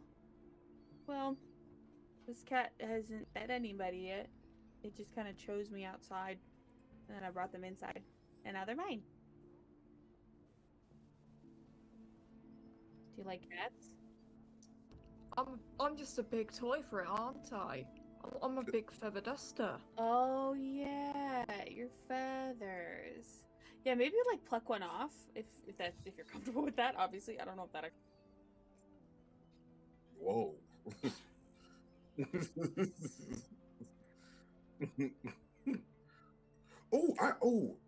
the cat needs something to play with, fireball. Like, you know what I'm saying? Like, he can chase it. It'll dissipate. It won't hurt him. It'll burst into flames. No, it won't hurt him. It'll dissipate in time. That's what happens with the kids all the time. It dissipates after they get done playing fireball. Nobody ever gets burned. I think happen this a couple cat's times. faster than the kids. Mm. Okay, and then I turned to everybody else and I briefed them all on what Calcifer just did, so Calcifer can continue to just like think about mutant animals instead of a little being missing and possibly taken. So does anyone want to take a trip to the city tonight, or Are we bringing the cat? yeah? Emotional support. I will keep the cat on my peaks the entire time. It'll be fine. No, it's fine. I'm sure cats can't jump or anything. Yeah. Cats can't jump or anything, absolutely. Yeah. Yeah. Yeah. So, where do we want to start looking? I mean, obviously we can just see if we can find the van. And go from there. You do know the following information about the situation. Sarah and Alan are missing. They have been missing for what is now 3 weeks. It was 2 weeks when Aaron first started investigating. And they did have passes into the city. And were maybe staying a little late, staying with friends, and then have been seen since. Similar story to what you heard when we were in the pool hall with Aeon. He said they had passes into the city and they were in Brooklyn in this area and got a little late. And this guy came out. You also know, yes, Rex is sort of doing patrolling of the neighborhood, that he is a Templar. And you have information about the symbol Helping Hands, the name of the organization, if you'd like to dig a little further into that. We have a few veins you could dive into for more information in whatever realm you'd like.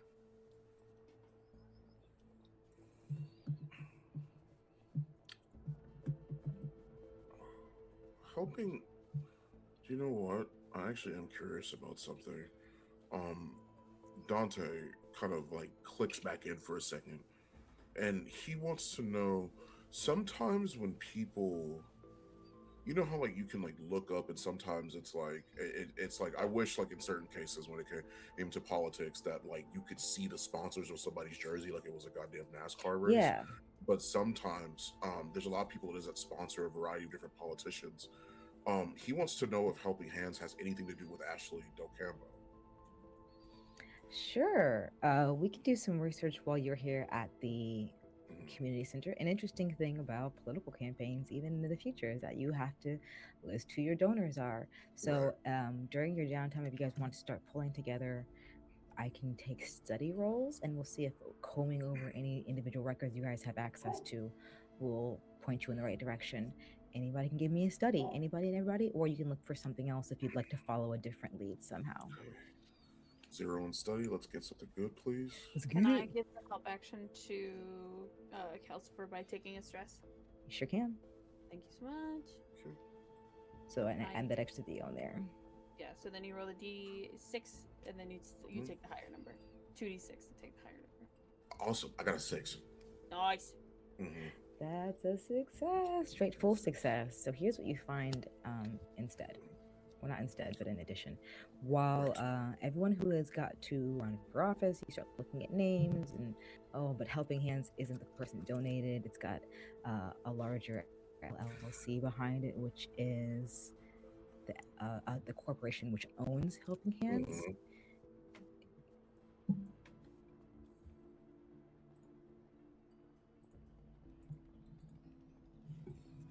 Maybe it's Notion being a little bitch while I'm getting in my shit. Could be.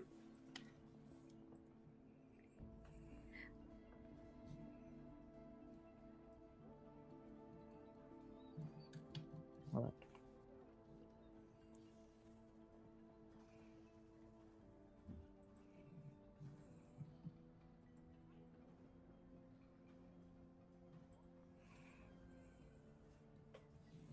The Mutant Research and Discovery Group, MRDG, is what is listed as the main corporation which owns Helping Hands. They have distributed or donated a boatload of funds, upwards of $20,000, to what was Karen Mann's political campaign. Oh, and then they swapped to Ashley after something happened to Karen? They didn't give any money to Ashley. And looking specifically for the organization of Helping Hands, you discovered the company that it is owned by. And looking at that political donations for this thing, they did not donate anything to Ashley Del Campo. They donated a lot of money to Karen Mann.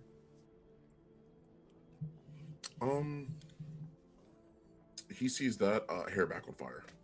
And it's kind of like one of those times where it's like he is getting to the point to where now it is like there is a, if it is okay, because I know Dante and how Calcifer will be in this situation, it is getting to the point now where it's like there's a slow and steady building anger for him. And I think because of how this is going, if I need to take a stress, I will take a stress. Because he's getting angrier. Like, give me a focus roll. Okay. I will do that. You said focus, right? Yep. You maintain control of your power as best you can. Okay. That is a 2. That's a 2. It's a bad outcome. Things go poorly and you probably don't achieve your goal. You will suffer complications as well, as I think you fully fucking lose it. You read the name, you see this political campaign, where the money is going, this organization helping mutants is attached to this money going to a woman who said to your face basically that she wanted mutants dead. Right. And the table in front of you, lights on fire, and you are all in a room with a lit table and a Calcifer who needs to be calmed down, or we are going to have some issues with this building in the future. You are already going, if you ever had like a house fire or something where a stove goes up, even if you put the fire out like immediately, repairs need to be made. And we will deal with that later as a group, as you're on fire in the middle of a community center in the room. Yeah. The smoke alarm starts, but sprinklers do not activate because you're poor and they're broken. Yeah. Yeah, of course. Yeah, that's what I thought would happen. Yeah. As soon as he goes up, I'm like patting as many parts of Calcifer's body as I can. Your kid Yeah. hackles up Yeah. and darts into the corner of the room. Yeah. Is there a fire extinguisher that I can find? You know that there's not one in this room, but if you want to head out to the hallway and go down, you've been in this space enough. There's one like on the wall in the main hallway. about I will 100 feet go, away. go grab that one. Okay. Calcifer's phone is melting. Actually, is what's happening right now too. Okay. Yeah. Can I Mhm. use one of my my gosh, what is it called? Moves maybe? And like bend it a little bit. I would like to use Bringing Down the House, which it says you can unleash your terrifying strength against the environment around you, and I would like to use it against the air to clap and just make an incredibly large gust of wind against Calcifer. You want to blow out the birthday candle. I do. Like in the biggest of ways. Yes, I do. Okay, is there any mechanic roll for that? Or is it just says you No. have any stress? Boom. As you... It's well, yeah, because it says steel, brick, concrete, and stone all bend to your might. But I am just trying to bend my own to create just this giant wave of air to put out our birthday boy. Because he is not any of those materials. But I do like this mechanic. I will let you roll. We can do this, but you're gonna have to roll for it instead. Got it. So we'll do that as like I guess it's a strong man thing. Mm-hmm. Could I argue wreck? Because I am doing like a. It's a destructive first for sure. I think a big old. Yeah. Yes. Sure. Okay. I'm rolling 3 dice then.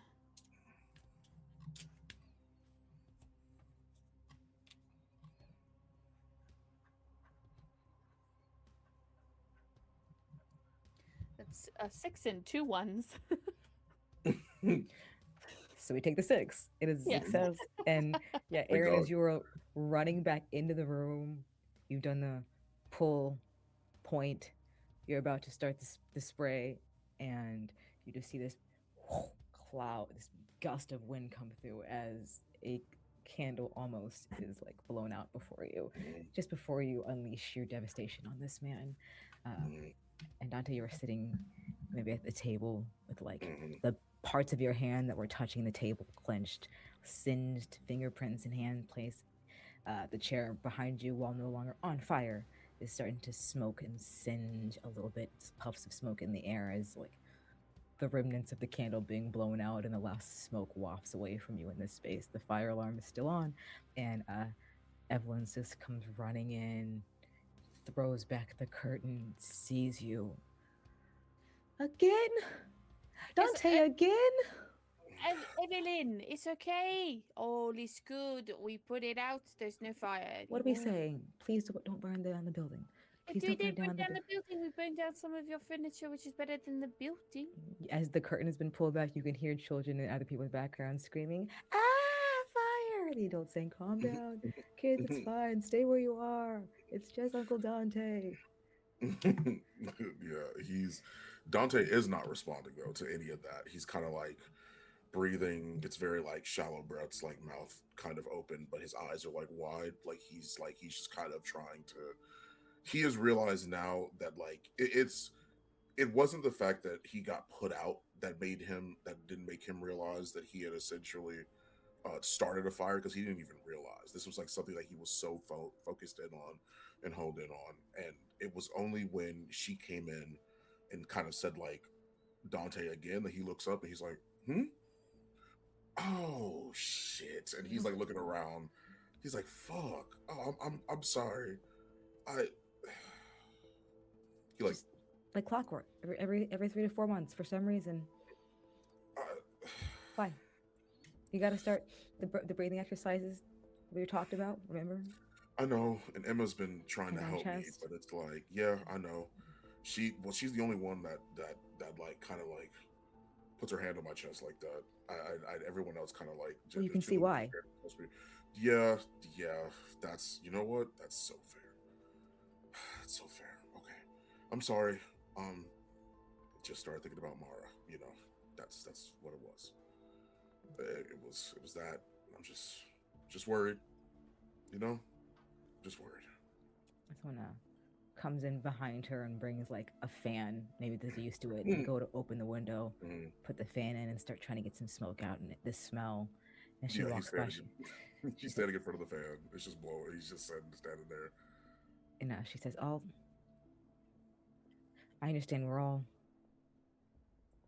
I'll get you some water. Just You gotta Yeah. keep it inside. Yep. Yep. And she Understood. pads off down the hall to get you some water. As she does, is like the only thing she knows what to do. Kind of like, Right. oh, maybe you're thirsty now. Sure. Keep it inside. Keep it inside. Keep it inside. Got you. Okay. The cat has come Oh. out of the corner and is now kind of weaving in between Oliver's legs, just ever so slightly. Meow. Meow. Hey, Doing the Cal, run. are you okay? You okay, Cal? Yeah. The cat likes you. Yeah, I think. Thanks for that. Man, breathing exercises, right? Yeah. It's shit happens, man. Shit happens. Do you need me It to does. Are you okay? Jumps on Are your you okay? lap and is doing the thing where it's like paws are on your chest, but it's looking back at Dante and sort of like starts to do biscuits, like Like waves. looking between the two of you. Oliver's just gonna try his like so very best just to not even look at it. Like, Are you okay, man? You scared of something? It's a cat. I mean, why? birds are natural like prey for cats. So probably that. Yes, something like that. Don't worry about the cat. Worry about the. You just almost burnt everything. But are you good? Are you? No, seriously, are you good? Yeah. Calcifer. Yeah. Better now. Gotta remember, keep it inside. Like just can't let it, get out of control and everything of the sort. So I'm okay. I did some research. It, That made you pissed off? yeah, and he like looks down and he's like, "Oh, my phone. My mom's gonna kill me when I don't respond. Damn it, that's like the fourth one. Shit, dude." You know, I think your problem is trying to keep it inside. That's what happens when you try to keep it inside. It all just bubbles up and bursts everywhere where you don't want it to. Oh, I don't think I try hard enough, to be honest with you. I kind of just No. no, I don't think I do. No, I don't think I tried. No, Calcifer. Yeah, what's up? Calcifer. You're. This has happened a few times. I know it's happened a couple times while we've been. It's been a few. Happened once in a job, I swear. Something like that. I got close to it. You need to stop being all, oh, I need to keep it inside. It's just gonna cause more little explosions. You need to lightly, let it out. Like go into like an open field or something and just scream at it so you're not showering buildings. Or Yeah. come to a fight club. I mean, there's always ways, but There's a whatever fight club? works. Huh? There's a fight club? Oh shit! Have we not had this conversation? Maybe not right now. I can With a fight. 19-year-old. Wait, hold on. Wait, no, hold on. I can fight. I'm pretty strong. Kelsey. He's I pretty can strong. fight. I can fight. I What? understand you can fight, but Kelsey, you would be the youngest person there. Yeah, Yeah, but I'm he's a a good kid. badass. I understand. I don't think they let anyone in under 21 because there's alcohol everywhere. I can lie. I got a fake ID. You what? Oh, yeah. I probably shouldn't have said that, right? Okay. Yeah. We're gonna have a conversation later about this. But Yeah. Okay. Yeah. I'm not gonna tell your mom. Because I don't think she likes me anyway. So I don't think she'd believe me anyway. But Right. Mhm. we need to go get Mara. Yes, we do. So let's go to Brooklyn. Right, the research. Yeah. Yeah, right. Helping Hands, the ice cream truck that stopped by. They are owned by a company, big old LLC called Mutant Research and Discovery Group. Okay, you take a guess where most of their money has gone to, a big portion of it at least. Is the person dead? Yeah, Oh, yeah. shot in the dark. Cool. They are indeed. Our good old friend Karen Manning. She, Helping Hands, at least that LLC seems to have donated quite a bit of funds to her in order for her most recent run, and haven't donated anything to Miss Del Cambo.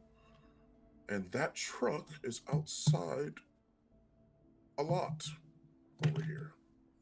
So maybe I should have burned that shit down when I had the chance.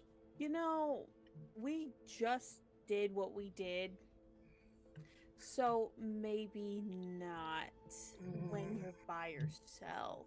Yeah, I wasn't wearing my mask or anything either, so it's like, it's kind of, Yeah. yeah. It's a good point. It's a good point. Yeah. It's a very good point. Okay. Okay, let's go to Brook. Is that where the company is? I would assume so. Yeah, yeah. I mean, it would make sense because It of is where. headquartered there. That's why you see their like listed address is a location in Brooklyn. Okay. Mm-hmm. And Aaron, isn't that where we're going? Well, isn't that where you were looking for someone else? It is, yes. Perfect. 2 birds with 1 stone. Let's get on the ferry before we miss it, or we have to stay on there for hours. Whichever one comes first. Well, I do appreciate the gumption that everybody has right now in getting ready to tackle this. I know time is of the essence. The information that I do have for the person who may or may not be able to lead us to the mutant research and discovery group normally comes around after 9 p.m. So this will be, once again, well after the time that we are supposed to be back on the island. So there may be the potential that we might be there overnight, which could cause some issues for us. I know a girl. Yeah? Yeah, I'm sure she can fit 1, 2, 3, 4, all 4 of us in a small apartment. I She's feel a like little I bit count as just at 2 me. people, Oliver. Yeah. Well, yeah, she could keep 5 people, maybe. Okay. If I ask her really nicely. Tell her I can clean up around the house. I mean, that's what my mom likes to do, I guess. Yeah, problem is she isn't my mom. Oh, she's not? You just living with a random person? How's that work? She's like kind of my mom, but like not really. Oh, okay. Did you tell her that? Did she know that? No, don't. Oh fuck! Don't tell her. Oh, do not tell her I said that. Oh my god. I am That'd be pretty actively interesting. pushing this entire group out of the community. Yes. As you all have this conversation. This is a great conversation to have, a necessary conversation to have, because Oliver, what the fuck do you mean they're kind of your mom but not? And then we gotta get to the ferry. I think that's a perfect place for us to wrap this session as we have a heading going out the door towards Brooklyn. For the facilitator's sake, is that you trying to talk to Violet, who we know to be an insider? Perfect. Yes. So, y'all, we will say our outro, say goodbye, and then we will see you all next week when we see these wonderful mutants head to Brooklyn and attempt to figure out what the hell is going on with these missing people. Maybe wrap up the Sarah and Alan missing case, find Mara, or at least find out what Rex and those Templars are up to. I will start. Hello, goodbye. I'm Ariel. I have been your GM, your facilitator for this session and all sessions moving forward. I use they, them pronouns. I'm 1/5 the Find Out crew, and you can find me on the internet at Siren Made Modules. You can catch us back here. I'll say next week, but tech stuff gets in my way. Sometime again on the channel. Follow us and keep up with our schedule to find out what we are doing. I'm going to pass this over to Merm. Tell them who you are, who you played. Yeah, hi everybody, my name is Mara, my is they, she pronouns, and tonight I've been playing Pow Pow, who is the she, her pronouns, our world breaker and strong muscle mommy. You can find me in a bunch of different places. That changes all the time, so you can follow me on Instagram and on Blue Sky at Merm with 3 R's. That's MIRRRM. And you'll find out all the places that I'm going to be. Pretty, like, I don't do schedules, I should, but you'll find all the places that I'll be. Yeah, and I'm going to popcorn it over to Spider.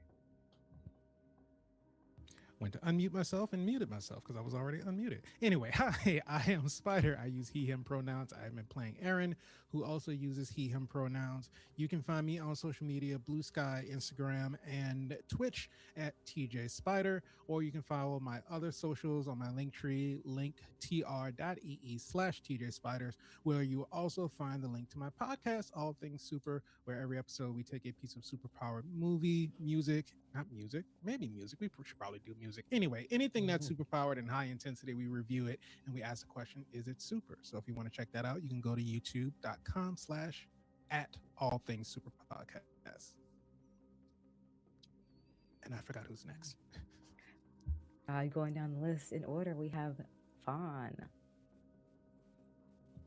I'm Fawn. I go by he, him pronouns, and I'm playing everyone's favorite little cringe teenager, Dante, aka Calcifer, who also uses he, him pronouns. You can find me at Fawn the Legend, essentially, on everywhere, on every social media platform you would like to. I enjoy being cringe. This is very fun.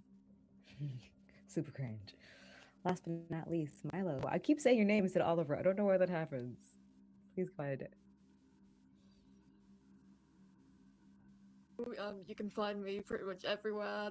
I know I did that as a joke. Don't give me that look. Don't give it. You laugh at my joke. You can find me everywhere at Mindelicious, 2 S's. I'm always doing some thing, so go check me out. Perfect. All right. We'll see you all next time. Say bye, mutants.